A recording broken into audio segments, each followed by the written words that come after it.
اور ایک ایسا قانون جس کی آئین اجازت دیتا ہے اور آئین میں یہ بات درج ہے کہ چیف جسٹس کا اختیار بینچز بنانے کا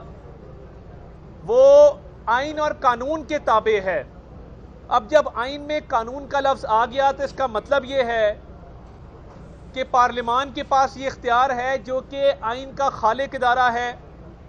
جو کہ آئین ساز ادارہ ہے، قانون ساز ادارہ ہے، اور تمام ادارے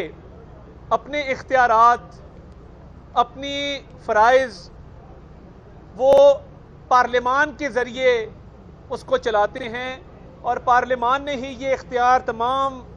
اداروں کو تفویض کیا ہے۔ مگر اس قانون کے مطابق جو بینچ اس وقت بن رہے ہیں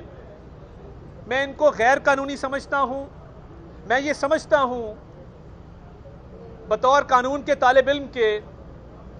کہ اس قانون پر عمل درآمد کو روکا نہیں جا سکتا تھا،